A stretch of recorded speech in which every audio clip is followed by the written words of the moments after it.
character, so you can't really get into those types of things. And I went and searched through critical theory to kind of justify why Wright would employ such an irrational character. What I came up with was that, and this is more in line with Richard Wright's Marxism, was that Victor Thomas was, and the novel as a whole, was just a mechanism for critiquing capitalism and those types of things. So my thesis for this presentation is that the narrative employed in Richard Wright's narrative Sun fits within Frederick Jameson's theory of cognitive mapping, indicating benefits for decontextualizing literature that include better interpretation or resignification, and I'll get to that later on. But first, let's talk about cognitive mapping.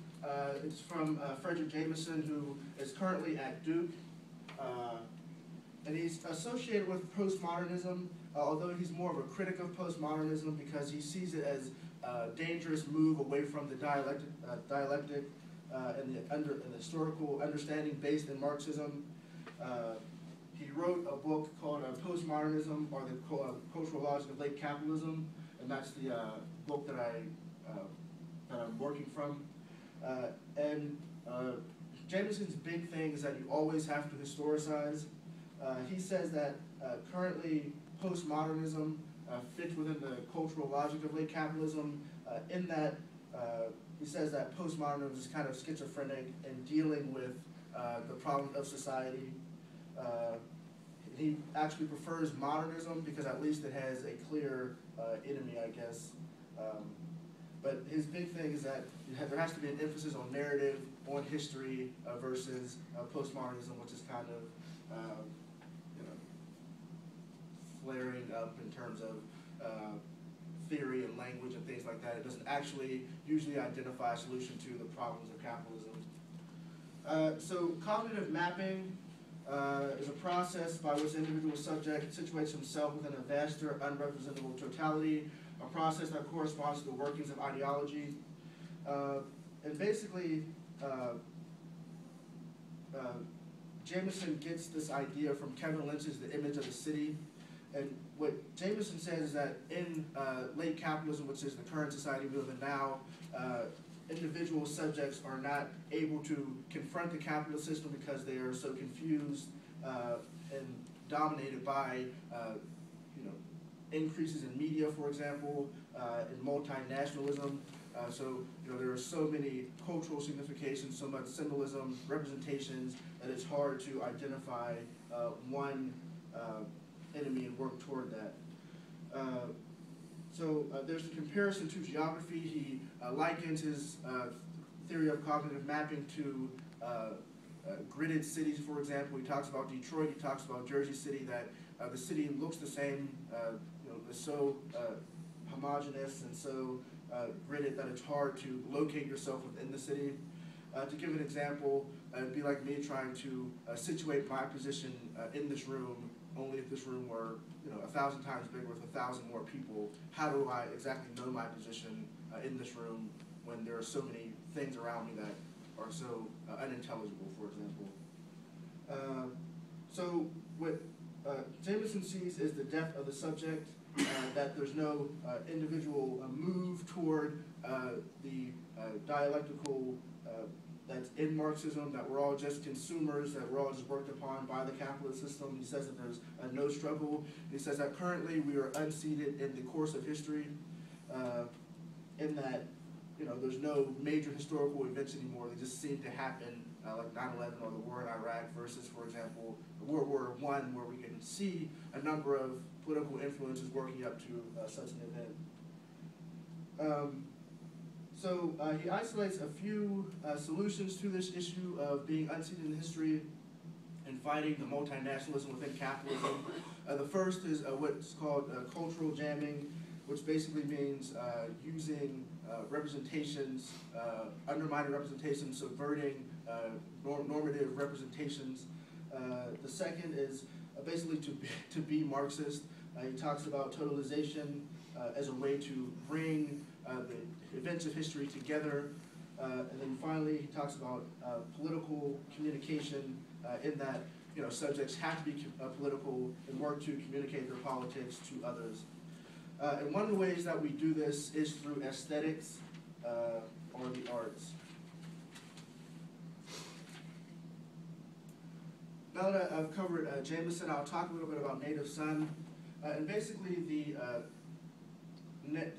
plot structure of Native Son is that Bigger Thomas is a poor black kid in Chicago.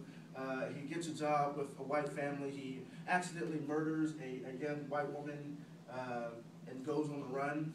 While on the run, he murders and rapes another woman, a black woman. Eventually, Bigger is caught and taken to prison where he is to be executed. Obviously, it was written by Richard Wright in 1940 amidst great racial tensions or what have you. It's a very historical novel. A lot of people point to how it deals with racism, how it's so gritty and real, and it falls within the vein of naturalism in that Bigger has no agency, that he's doomed from the start in terms of being black and eventually being oppressed and co-opted by the system. It's a very Marxist text.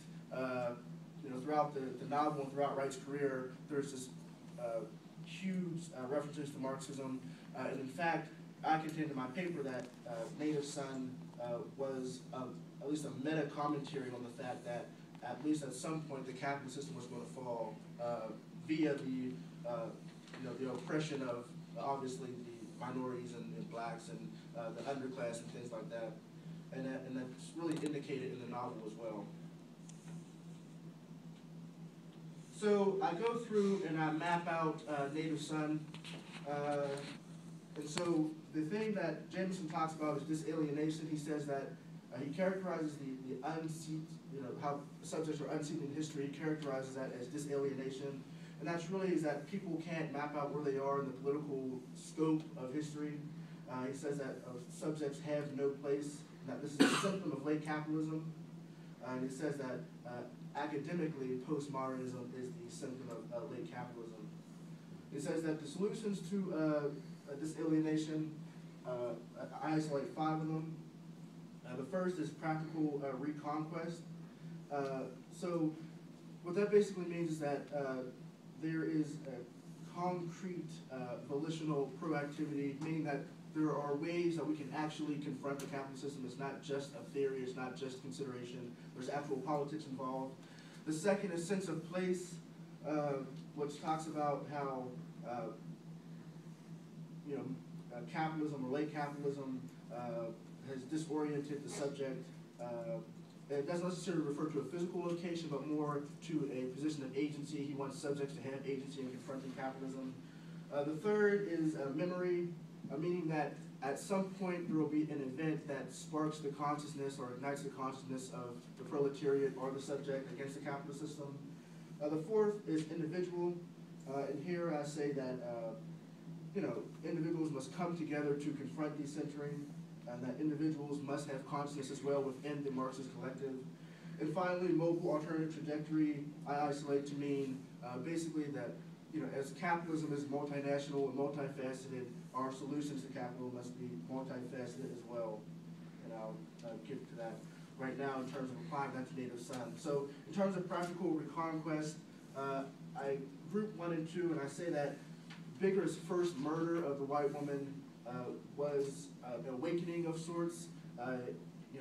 That murder really acts as a catalyst for him recognizing his position as a black man. He's hunted, and so he feels power as a result of having killed the first white woman married. The third point, again, the first killing acted as an event which ignited his consciousness. The novel talks about how he felt some type of awakening within him. The fourth is individuals, which basically Wright employs solely Bigger's point of view. So the novel is an individual novel in that respect. And finally, mobile alternative trajectories. Within the novel Native Son, there's a number of media outlets and mechanisms within the capitalist system that Bigger may not overcome, but he definitely confronts. That includes media like newspaper and radio and the legal system. The implications or benefits of applying cognitive theory to novels or books rather, is that there's a few benefits. One, I argued in the paper that Native Son is a cognitive map in that it tries to, it's not historical, but it definitely tries to situate subjects within the larger context of capitalism. It talks about how young black men, for example, are preyed upon by the capitalist system. And I maintain that my paper is a cognitive map as well because of its emphasis on historicity. I go back through time and I reach back and try to, recontextualize this paper and create a thread throughout history as regards this particular aesthetic piece, the novel. So obviously there's a few benefits. The first is interpretation. Obviously if you're going to, and it must, I have to say that cognitive mapping does not necessarily have to be Jameson's philosophy, it can be any philosophy, but the two issues have to be that it's historical, and two, it tries to situate the subject within the larger political context of history. So obviously interpretation, really looking at literature and trying to piece the philosophy and the theory to the actual work. Obviously argumentation, elucidating the various steps or parts to the philosophy, and then applying that to the paper or applying that to literature really helps for making the paper organized. And then also comprehension, understanding theory, breaking the theory down into multiple parts so it can be applied to literature. But also I argue that, and this is in line with cognitive mapping, that you can use the context as a way to decontextualize. In that you go to the literature, you recognize the various influences that acted upon the literature, and you pull those influences across time to various situations, be it the present or the past prior to the novel, for example. And the lastly is resignification. I have a quote there from Judith Butler, and she talks about how we can resignify aesthetics to mean different things. And that kind of fits in with Jameson's theory of cultural jamming, for example. We can use things that were once thought to be static in time and open up new meanings and things like that. So my conclusion is that students should use various critical theories to map, as in try to situate the subject within political history, and also to emphasize historicity so it can resignify aesthetics and increase political and cultural comprehension. Thank you.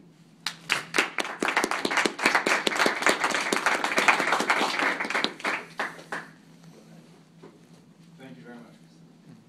So next was transition.